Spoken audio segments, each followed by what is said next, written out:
Hello and welcome all the students of class 10. Students, आप लोगों को इससे पहले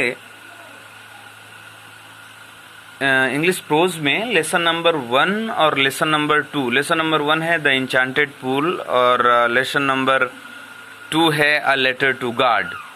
तो ये दोनों लेसन्स आप लोगों को पढ़ा भी दिए गए हैं और लिखा भी दिए गए हैं। अब इसी क्रम में आप लोगों का ये जो लेसन नंबर 3 है द गंगा, जिसको कि पंडित जवाहरलाल नेहरू ने लिखा है, अत्यंत महत्वपूर्ण लेसन है ये। तो इसके क्वेश्चन आंसर्स या जो भी रिलेटेड बातें हैं वो सब लिखाने के पहले, जैसा कि पहले भी आप लोगों को पहले लेसन्स पढ़ाए जाते थे, फिर उसके बाद क्वेश्चन आंसर्स लिखाए जाते थे, इसी तरीके से ये तीसरा पार्ट पहले आप लोगों को पढ़ाया जाएगा और उसके बाद फिर इससे रिलेटेड क्वेश्चन आंसर्स लिखाए जाएंगे। तो lesson number 1 and lesson number 2 prose में ये दो लेसन आप लोग पढ़ भी चुके हैं। और अगर बाय द वे आपने ये लेसन्स नहीं पढ़े हैं तो आप कांटेक्ट कर सकते हैं, वो लेसन्स मेरे पास सेव्ड है, मैं फिर से आप लोगों को भेज दूंगा। और अब ये रहा आप लोगों का लेसन नंबर 3, इसे पढ़िए और ये लेसन कंप्लीट होने के बाद, पूरा होने के बाद आप लोगों को इससे रिलेटेड जो भी क्वेश्चन आंसर्स हैं वो लिखाए जाएंगे। तो आपका ये लेसन नंबर 3 लेसन का नाम है द गंगा और इसको लिखा है पीटी जवाहरलाल नेहरू ने। तो लेसन की शुरुआत करने के पहले लेखक के विषय में कुछ ज़रूरी बातें हैं वो जान लीजिए। अबाउट द ऑथर के विषय में एक दो ज़रूरी बातें। जवाहरलाल नेहरू 1889 ये इनका जन्म है और 1964 ये इनकी मृत्यु है, अर्थात उनका जन्म 1889 में और मृत्यु 1964 में हुई थी। और ये was the first prime minister of free India, और ये स्वतंत्र भारत के प्रथम प्रधानमंत्री थे। पंडित जवाहरलाल नेहरू स्वतंत्र भारत के प्रथम प्रधानमंत्री थे। An architect of modern India, ये आधुनिक भारत के शिल्पी थे, आधुनिक भारत के निर्माता थे। अ डाउटी चैंपियन, डाउटी का मतलब होता है बहुत हिम्मती, बहुत साहसी। चैंपियन या इसका आशय समर्थक से है। ऑफ वर्ल्ड पीस का मतलब होता है विश्व शांति। ये विश्व शांति के बड़े समर्थक थे। डाउटी का मतलब बहुत ही हिम्मती, बहुत ही बहादुर। और फिर से देख लीजिए, पंडित जवाहरलाल नेहरू भारत के प्रथम प्रधानमंत्री थे, जन्म 1889, मृत्यु 1964, और आर्किटेक्ट ऑफ मॉडर्न इंडिया, आधुनिक भारत के निर्माता थे। अ duty champion of world peace, विश्व शांति के बड़े समर्थक थे। रेपुटेटेड राइटर, एक प्रसिद्ध सम्मानित लेखक भी थे। और उनकी जो प्रसिद्ध हिज मोस्ट फेमस बुक्स, उनकी जो सबसे फेमस बुक्स थी वो थी autobiography, glimpses of world history and discovery of India. ये उनकी कुछ फेमस, उनके द्वारा लिखी हुई कुछ फेमस किताबें थी। ये थी इनके विषय में कुछ जरूरी बातें। अब आओ सीधा चलते हैं लेसन की तरफ। लिखा है, I have received so much love and affection from the Indian people that nothing that I can do to repay even a small fraction of it. मतलब यह है, आई हैव रिसीव्ड, मुझे मिला है।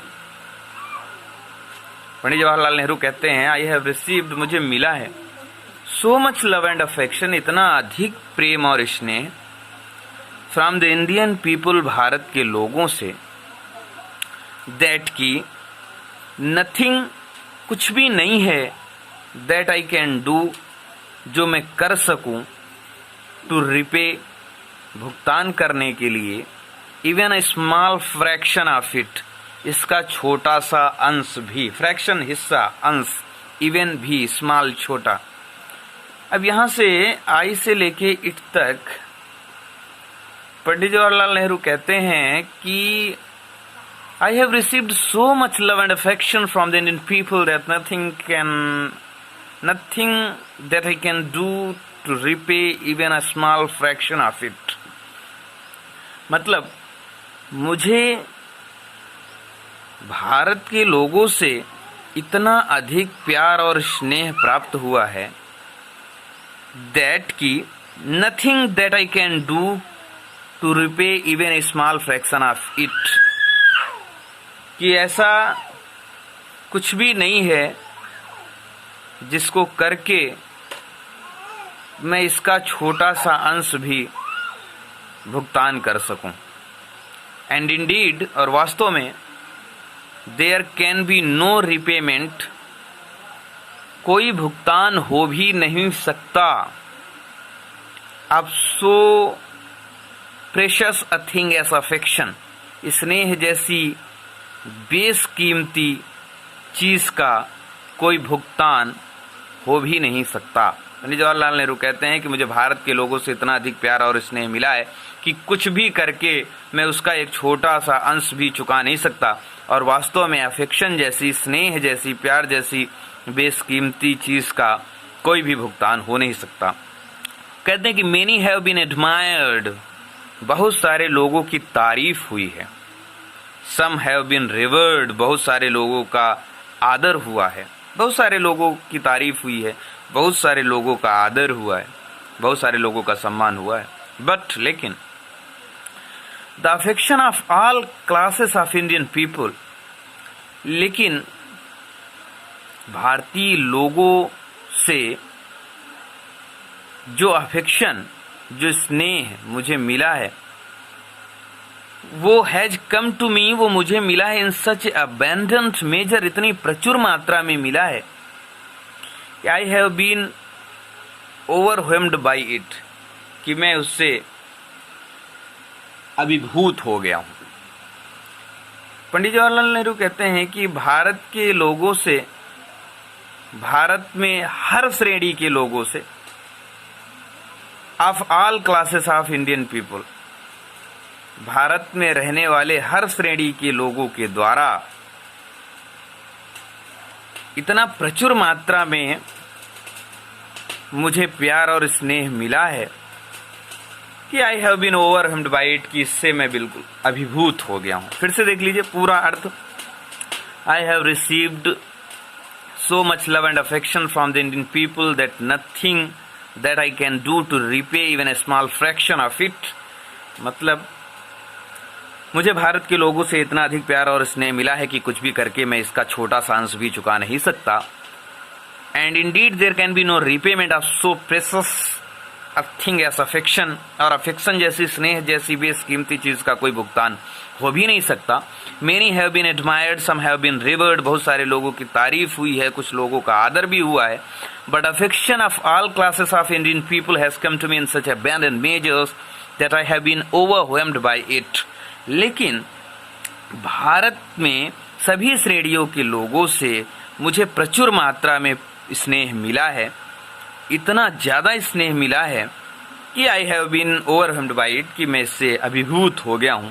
आई can only express the hope, मैं एक ही उम्मीद व्यक्त कर सकता हूं, दैट की in the remaining years I may live, कि अपनी बची हुई जिंदगी में मैं I shall not be unworthy of my people and their affection, कि मैं अपने लोगों के प्रति या फिर उनका जो स्नेह मुझे मिला है मैं उसके प्रति अयोग्य न ठहराया जाऊं। मैं केवल इतनी ही आशा, इतनी ही उम्मीद व्यक्त कर सकता हूँ। आई can only express the hope, मैं केवल यही आशा व्यक्त कर सकता हूँ कि इन the remaining years I may live, in the remaining years का मतलब बचे हुए सालों में, आई मे लिव, जब तक मैं जीवित रहूं, आई शैल नॉट बी अनवर्दी, मैं अयोग्य न ठहराया जाऊं, ऑफ माई पीपुल, अपने लोगों के द्वारा, एंड दियर अफेक्शन, या फिर उनका जो मुझे स्नेह प्राप्त हुआ है, मैं उसके अयोग्य न रहूं, मैं उसके अयोग्य ना बन जाऊं, मैं ये पूरी कोशिश करूंगा और मैं ऐसी आशा व्यक्त करता हूं। आगे वो कहते हैं कि to my innumerable comrades and colleagues, innumerable का मतलब होता है असंख्य, कॉमरेड्स साथी, कलीग्स सहकर्मी, अपने असंख्य साथियों एवं सहकर्मियों के प्रति, I owe an even deeper depth of gratitude, I owe मैं ऋणी हूं, an even deeper depth of gratitude, अर्थात इसका अर्थ ये है कि मेरा आभार है। वास्तव में वो कहते हैं कि अपने अनगिनत मित्रों और साथियों के प्रति मेरा आभार और भी अधिक है। आई हैव बीन, वो कहते हैं कि अपने असंख्य, to my innumerable comrades and colleagues, अपने असंख्य साथियों एवं सहकर्मियों के प्रति, I owe an even deeper depth of gratitude, इसका मतलब ये है कि उनके प्रति मेरा जो आभार है वो और भी अधिक है। और we have been joint partners in great undertakings, बड़े बड़े कामों में हम लोग साथी रहे हैं, हम लोग साथ रहे हैं हर छोटे बड़े काम में, and have shared the Trump's and sorrows, और खुशी और गम को हम लोगों ने मिलकर बांटा है, व्हिच इनएविटेबली एक्कम्पनी देम, जो कि अनिवार्य रूप से सबकी जिंदगी में जो खुशी और गम आते ही हैं, उन सभी खुशी और गमों को हम लोगों ने मिलकर बांटा है और हर छोटे बड़े काम में हम लोग साझीदार रहे हैं। वो आगे बोलते हैं कि व्हेन आई डाई, उनकी अभिलाषा है कि व्हेन आई डाई, जब मैं मरूं, तो I should like my body to be cremated, तो मैं चाहूंगा कि मेरे शरीर का दाह संस्कार किया जाए। वो चाहते हैं कि व्हेन आई डाई, जब मैं मरूं, तो I should like my body to be cremated, तो मैं चाहता हूं कि मेरे शरीर का दाह संस्कार किया जाए। और if I die in a foreign country, अगर मैं विदेश में मरूं, तो my body should be cremated there, तो मेरे शरीर का वहां दाह संस्कार किया जाए। And my ashes sent to Allahabad, और मेरी अस्थियों को इलाहाबाद भेज दिया जाए। इसके अलावा a small handful of these ashes, और इन अस्थियों का मुट्ठी भर भाग, should be thrown in the Ganga, Ganga में प्रवाहित कर दिया जाए। And the major portion of them, और उसका बड़ा भाग डिस्पोज्ड ऑफ, खर्च किया जाए, इन द मैनर, इस तरीके से, इंडिकेटेड बिलो, जैसा कि नीचे दिया हुआ है। No part of these ashes should be retained और प्रिजर्व्ड, इन अस्थियों का तनिक हिस्सा भी ना तो बचा के रखा जाए ना सुरक्षित रखा जाए। बहुत ही इंपॉर्टेंट है यहाँ से, इसको एक बार फिर से पढ़ लीजिए। पंडित जवाहरलाल नेहरू कहते हैं कि व्हेन आई डाई, जब मैं मरूं, जब मेरी मृत्यु हो, तो आई शुड लाइक, मैं चाहूंगा कि माई बॉडी, मेरा शरीर, टू बी क्रीमेटेड, उसका दाह संस्कार किया जाए, मेरे शरीर का दाह संस्कार किया जाए। और if I die in a foreign country, अगर मैं विदेश में मरूं कहीं, तो my body should be cremated there, तो वहां पे मेरे शरीर का दाह संस्कार किया जाए। एंड माई एसेस, और मेरी अस्थियों को सेंट टू इलाहाबाद, इलाहाबाद भेज दिया जाए। और small handful of the, handful का मतलब मुट्ठी भर, स्मॉल हैंडफुल मुट्ठी भर, दीज एसेस, इन अस्थियों का मुट्ठी भर भाग, should be thrown in the Ganga, Ganga में प्रवाहित कर दिया जाए। तो कहते हैं कि इन अस्थियों का मुट्ठी भर भाग गंगा में प्रवाहित कर दिया जाए, इलाहाबाद ले जाकर। Cremated there my ashes into Allahabad, small handful of these ashes should be thrown in the Ganga, और मेरी अस्थियों का मुट्ठी भर भाग गंगा में प्रवाहित कर दिया जाए। And major portion of them, और उनका बचा हुआ शेष भाग, बड़ा भाग, वो डिस्पोज्ड ऑफ का मतलब खर्च किया जाए या निपटाया जाए, इन द मैनर, कुछ इस ढंग से, इंडिकेटेड बिलो का मतलब जैसा नीचे इशारा किया गया, जैसा नीचे बताया गया। No part of these ashes, इन अस्थियों का जरा सा भी भाग, शुड बी रिटेन्ड, ना तो बचा के रखा जाए। No part of these ashes should be retained और प्रिजर्व्ड, इन अस्थियों का जरा सा भी भाग ना तो बचा के रखा जाए ना सुरक्षित रखा जाए। तो आई होप कि ये अर्थ आपको समझ में आ गया होगा। और बाकी लेसन, जो भी शेष लेसन है वो आप लोगों को अगले दिन भेज दिया जाएगा। बाकी इसको एक बार फिर से अगर समझ में ना आया हो तो रिपीट करके एक बार फिर से देख लीजिए, फिर से पढ़ लीजिए। तो डेफिनेटली आप लोगों को ये बातें पूरी तरीके से समझ में आ जाएंगी। और बाकी जो भी है वो आप लोग अगले दिन पढ़ेंगे, शेष लेसन आप लोग अगले दिन पढ़ेंगे और फिर लेसन कंप्लीट होने के बाद उसके क्वेश्चन आंसर्स आप लोगों को लिखवा दिए जाएंगे। Thank you.